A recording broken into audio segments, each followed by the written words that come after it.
Redefining wealth, the Stoic path to true richness. Conquering overcommitment, Stoic strategies for a balanced life. Introduction.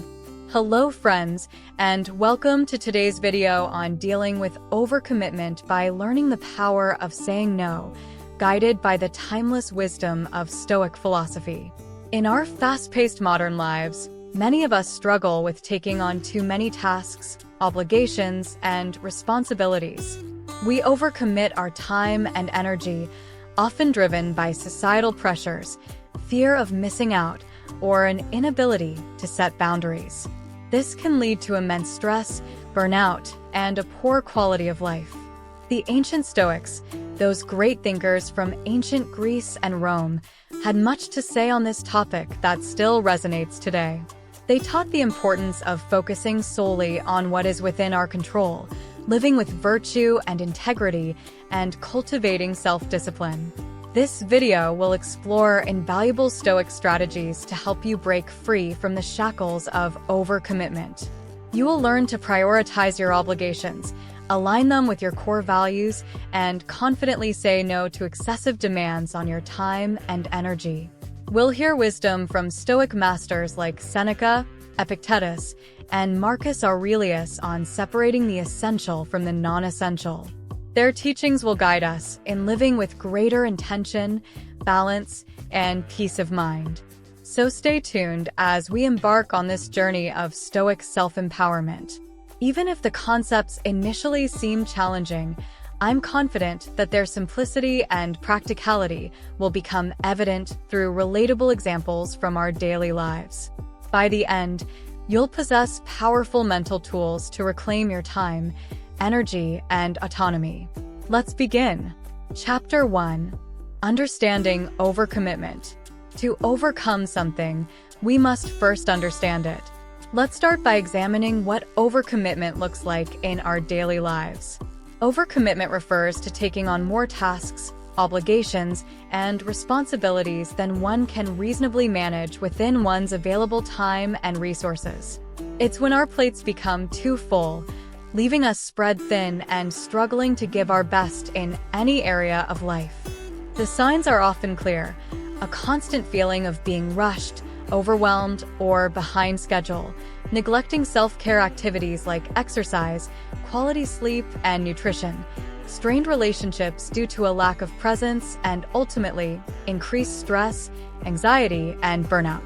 The Stoics warned against this unsustainable state, preaching the virtues of living simply and within one's means.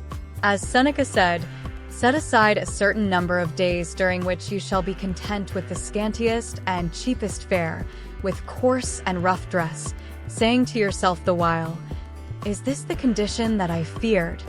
Just like practicing poverty for a few days reminded the Stoics of what mattered, being aware of overcommitment reminds us that we cannot keep piling on indefinitely without consequences. Our mental and physical health inevitably suffer.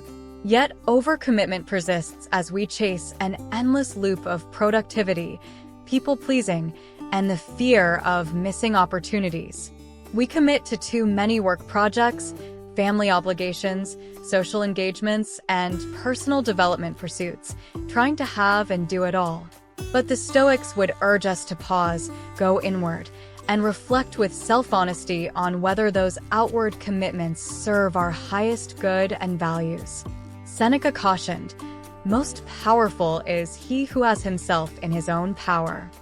We can start making more conscious choices by understanding overcommitment as a detrimental state of being out of alignment and in bondage to external forces.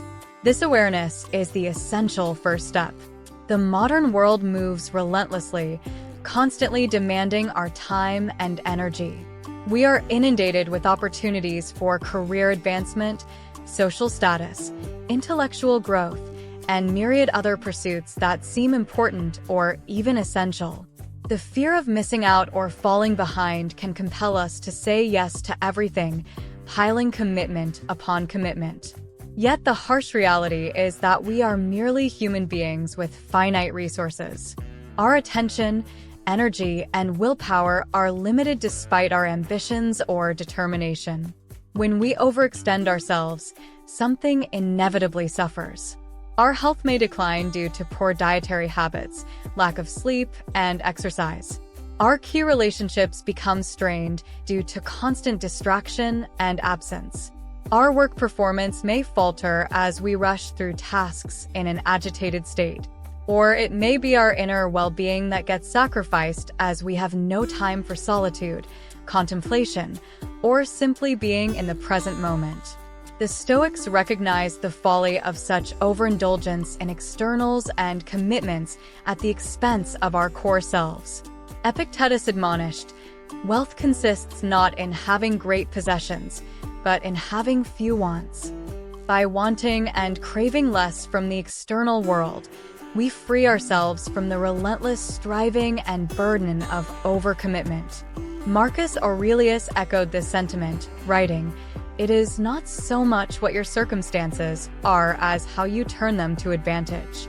Rather than continually adding to our obligations, the Stoic path involves intentionally stepping back to curate our commitments. We reduce the overwhelm by only surrounding ourselves with what is essential and aligned with our principles. We create the headspace to operate from a grounded center, fully present with the task or person before us, rather than mentally jumping between a fragmented multitude of duties. Moreover, the Stoics advocated living with contemptus mundi, a detached indifference to externals like wealth, fame, and social status. Returning from the frenzy of overcommitment, we realize that most compulsions stem from chasing these empty, impermanent pursuits. Instead, the Stoic way is one of simplicity, moderation, and reason.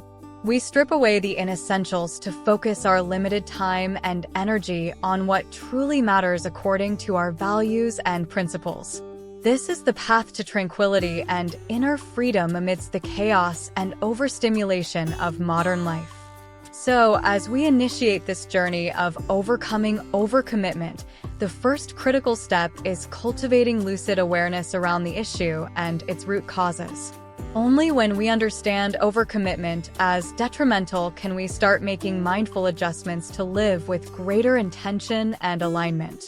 Chapter 2. The Stoic concept of control. One of the core principles of Stoic philosophy is distinguishing between what is within our control and what is not.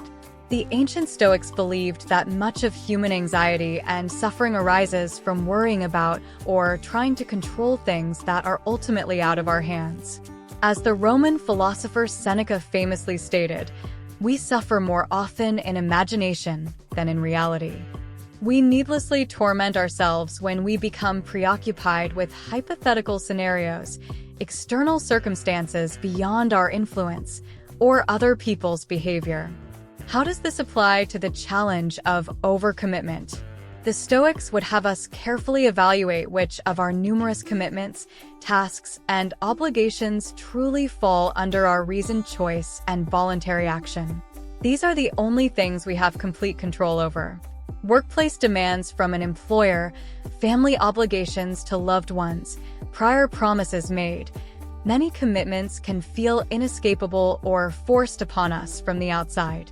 But the Stoics remind us that our perception and response are still ours to control.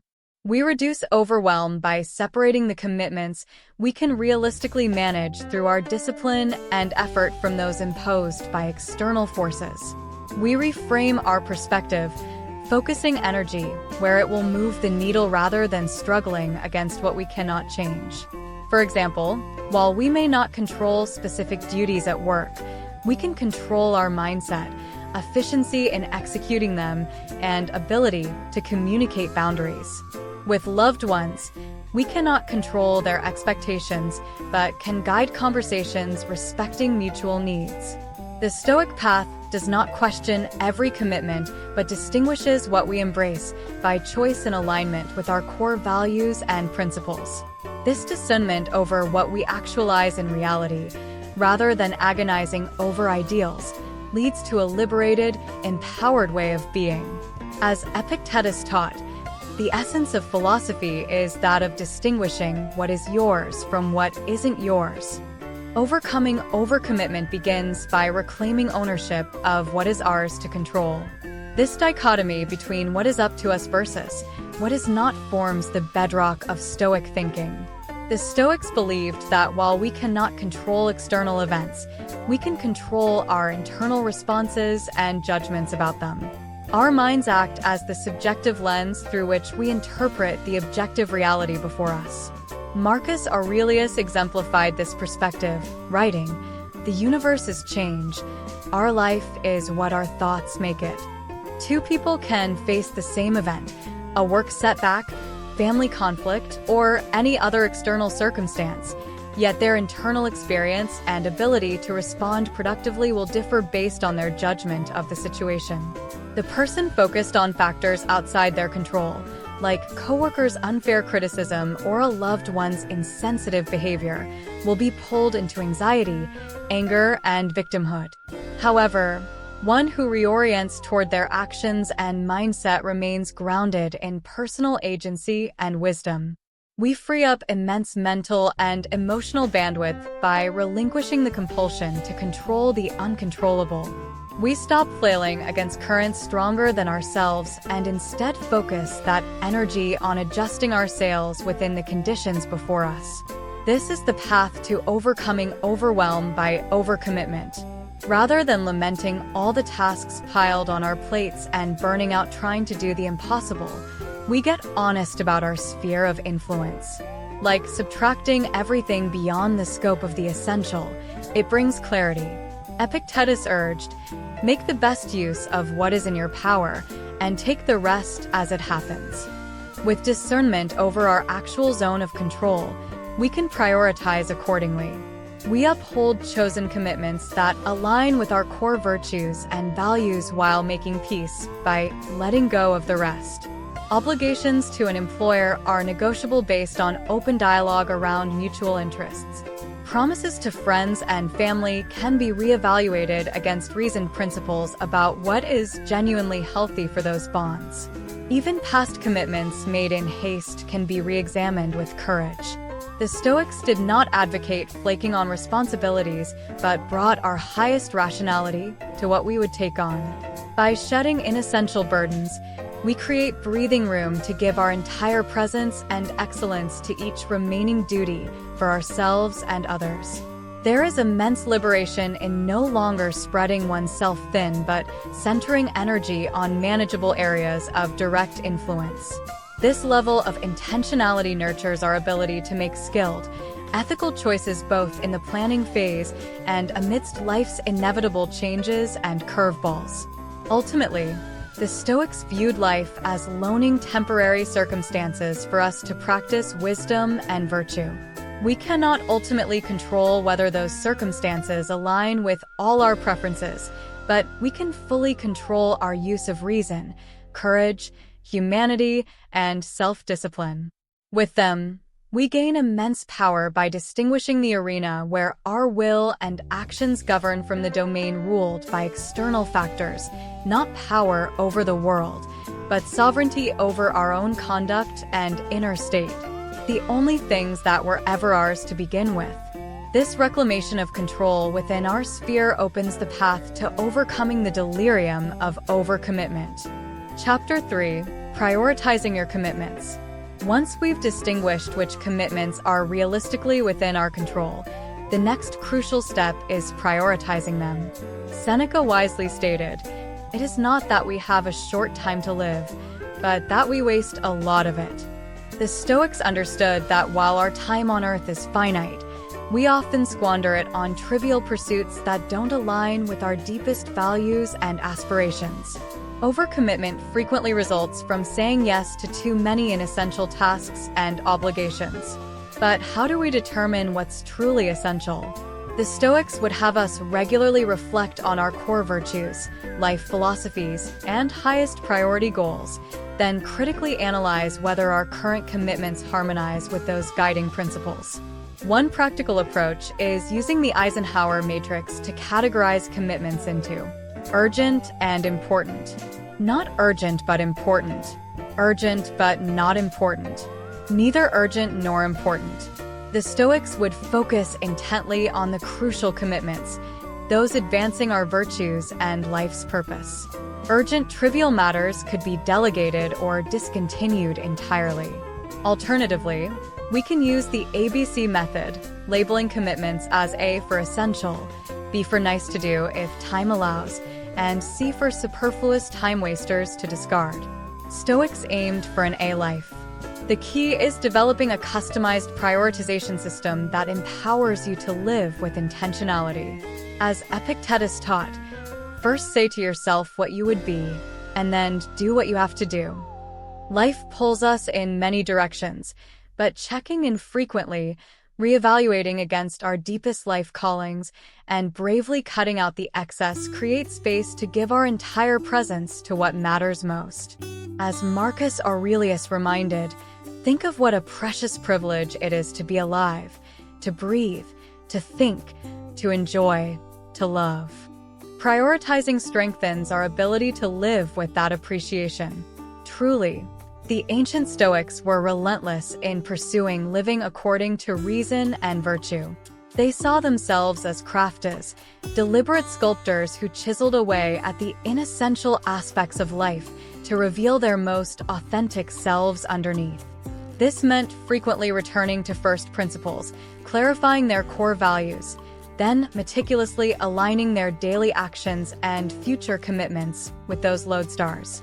Just as master artists must step back to evaluate their work, the Stoics performed continual self-appraisals to ensure their path remained true.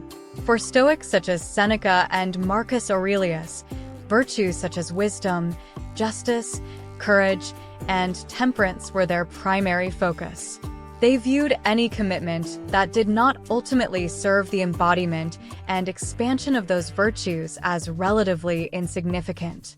From this perspective, the ambitions many chase, wealth, power, popularity, sensory pleasures, are exposed as distractions from the only pursuits that truly matter.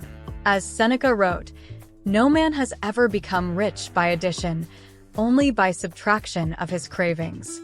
By frequently recentering on their highest values and aspirations, the Stoics avoided getting bound up in commitments driven by desires disconnected from their authentic nature. Their energy was conserved solely for what enabled their genuine flourishing. Of course, this clarity on priorities took tremendous self-awareness, honed through daily rituals of meditation, journaling, and intentional living.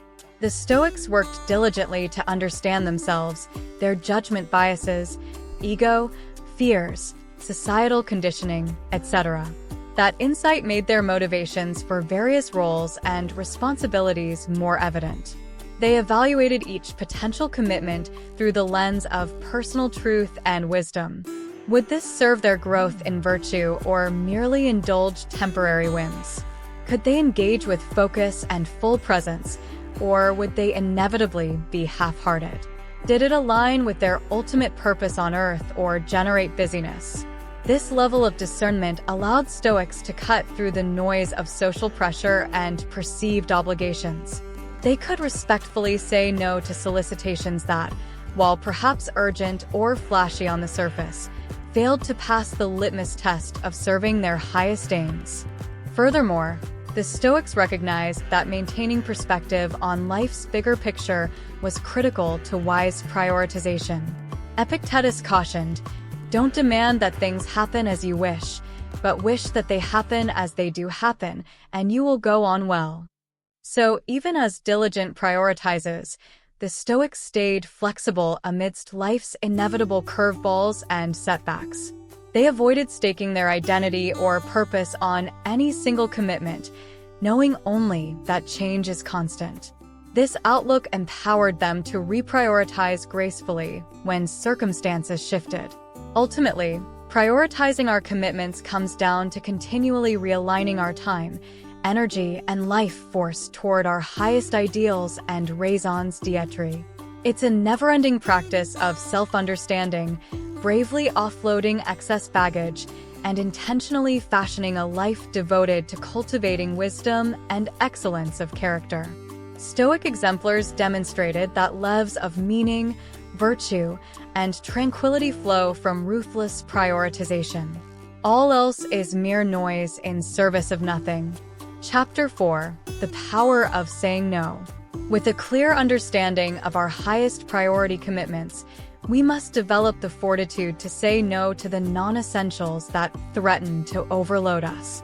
As Marcus Aurelius stated, "If it is not right, do not do it. If it is not true, do not say it." The Stoics preached the virtue of acting with integrity, refusing to violate one's reasoned principles merely to please others or avoid discomfort. Overcommitting out of social pressure or fear of disappointing people is misaligned with this philosophy. When we say yes to commitments mentally flagged as B's or C's, those much lower priorities that don't serve our core values, we dilute the time and energy available for our A's, our highest callings. We diminish our power to lead an integrated, intentional life. Of course, saying no is extremely difficult, especially for people pleasers. It can feel rude, selfish, or like we're letting others down. Our instinct is often to avoid the temporary discomfort of that conversation. But the Stoics would advise doing the more challenging thing, being truthful about our limited capacity, setting proper expectations, and staying resolute in upholding our boundaries. As Epictetus taught, if you don't wish to be a miserable person, don't be a person of many pursuits. With practice, we can say no with empathy, tact, and confidence. We can say that preserving our ability to show up for life's essentials is better than overextending it. Perhaps, "I appreciate you considering me, but I must regretfully decline to preserve work-life balance." We lighten our burden by shedding extraneous commitments that don't align with our values and priorities. We reclaim sovereignty over our most precious resources, our time, energy, and entire presence for what truly matters most. The power of no is the power to craft a life of focused excellence over frenetic mediocrity. Seneca said, "A great person is ever unhurried and composed." With discernment, we too can cultivate that centeredness. Saying no can be incredibly challenging when the ask comes from a position of authority, like a superior at work requesting we take on an additional project. The conditioning to obey can run deep. However, the Stoics would remind us that we are only truly free when governed by our own reasoned will rather than external pressures. As Epictetus declared, "No one is free who is not master of themselves." While prudence in communicating a no is wise, the Stoics saw compromising our core values out of deference as debasing our highest selves. They prioritized the sovereignty of the rational mind over pleasing or appeasing others' demands. Marcus Aurelius epitomized this self-possession, noting, "If it is not right, do not do it. If it is not true, do not say it." Let your ruling principle override all else. The Stoics worked vigilantly to clarify their ruling principles, their foundational beliefs, moral code, and personal mission, then made decisions and set boundaries accordingly without excessive inner turmoil. From this grounded place, they could say no to inappropriate requests with grace yet firmness. "I must decline, as devoting myself to that would prevent me from honoring other key obligations." No guilt, anger, or defensiveness is required. Furthermore, the Stoics highlighted how overtaxing ourselves rarely serves anyone's interests. We spread frenetic, mediocre efforts over too many fronts rather than giving our most entire to what matters most. Seneca warned, "To be everywhere is to be nowhere." By turning down superfluous commitments, we retain presence to execute our highest priorities with mastery and excellence. This steadies our inner spirit, nurturing the consistent practice of virtue that the Stoics cherished. Saying no allows us to show up as our best selves for each chosen sphere of life, not haphazardly strewn about, but rooted and composed. The Stoics understood the importance of taking a long-term perspective. They realized that becoming overcommit ultimately diminishes sustainable impact. Burnout, exhaustion, and deteriorating health from accommodating too many pursuits at once hinder our ability to give back meaningfully over a lifetime. The Stoics advocated pacing ourselves, intensely focused, but on an enduring path fueled by self-discipline. So, while saying no can feel acutely uncomfortable at any given moment, it serves our power for lasting contribution and serenity. It protects our ability to show up wholeheartedly for those people and pursuits most deserving of our finite stores of energy and care. Ultimately, the brave skill of saying no comes from a place of unshakable understanding of our deepest selves. It takes profound self-awareness to distinguish the commitments that empower our essence from those that drain it. By honing this clarity through practices like journaling, meditation, and studying philosophy, we become adept at setting wise boundaries. We dismiss requests or opportunities that don't augment our virtues and cherished purposes with poise, compassion, and conviction. We communicate a respectful no whenever something doesn't align. We reclaim sovereignty over our precious time and focus on what does resonate at our core. In doing so, we course correct toward the centeredness and flourishing that the Stoics revered. As Epictetus summarized, "Nothing outward has any power entitled to overrule reason." Reason is the guiding principle. While saying no helps reduce an excessive commitment load, true sustainable change requires cultivating the virtue of self-discipline. Chapter 5: Cultivating Self-Discipline. As Epictetus stated, "No person is free who is not master of themselves." The Stoics saw undisciplined behavior, constantly giving in to momentary whims and impulses, as slavery to our base instincts. True freedom came from consciously aligning actions with our highest reasoned principles and values. When it comes to overcommitment, a lack of self-discipline is often the root cause. We passively accumulate obligations, failing to filter or create structured systems to manage our time and energy. Distractions and shifting priorities lead to procrastination on essential tasks. However, by cultivating self-discipline as a habit, we can assertively control our schedules and commitments. We learn to evaluate each request thoughtfully before acceptance, time-box efforts, and hold protective boundaries. Helpful techniques include time-boxing your calendar into blocks for productivity, scheduling buffers between meetings to avoid back-to-back chaos, developing a morning routine to start each day intentionally, and doing the hardest tasks first when energy is highest. As the ancient philosopher Musonius Rufus taught, practice perseverance daily. Begin by persevering in something small, and from there advance to greater labors. With diligent practice in these disciplines, managing overcommitment becomes almost automatic. We proactively uphold our priorities instead of reactively getting swept along by external demands. Ultimately, self-discipline liberates us to direct our finite time and effort towards our most significant life aims, uninhibited by trivial distractions. As Seneca proclaimed, "To be able to enjoy one's past life is to live twice." Self-mastery ensures we live that worthy life the first time. Chapter 6: Reflection and Continuous Improvement. The final key to effectively combating overcommitment is the Stoic practice of continuous self-reflection and improvement. As Socrates stated in a quote that greatly influenced Stoic thought, "The unexamined life is not worth living." The Stoics knew our busy lives could become mindless routines, disconnected from our core intentions. We must pause regularly, realigning to ensure we hold true to our values and principles.